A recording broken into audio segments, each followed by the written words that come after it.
Engkau kembali untuk bercinta denganku lagi. Kenapa itu sudah berlalu?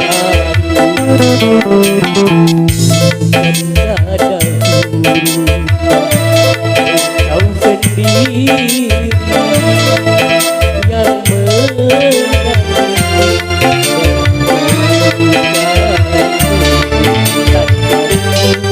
tahu apa sebabnya.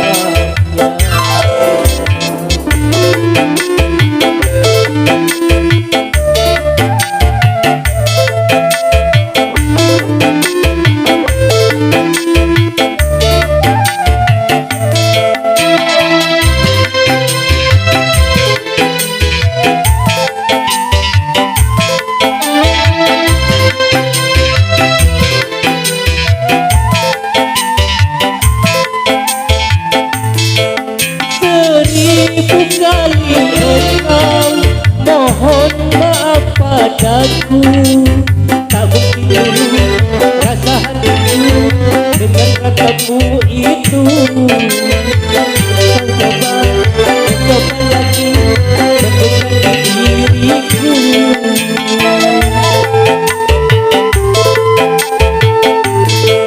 Sakit rasa hatiku tak mungkin terlupakan. Engkau sendiri jadi penyebab luka dalam hatiku. Kebencianku pada dirimu karena perbuatanmu. Rasa tak perlu engkau kembali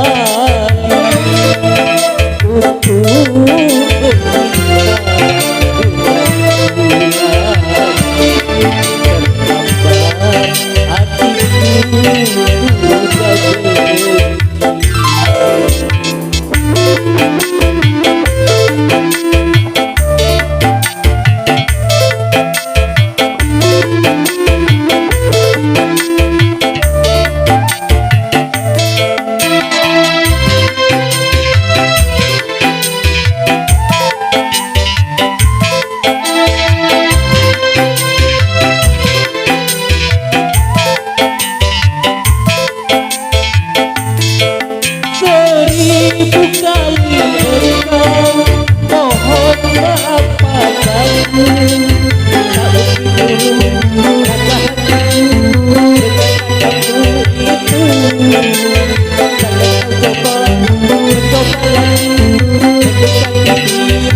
rasa hatiku tak mungkin terlupakan.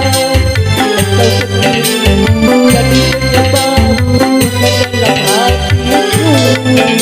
Kebencianku pada dirimu karena perbuatanmu.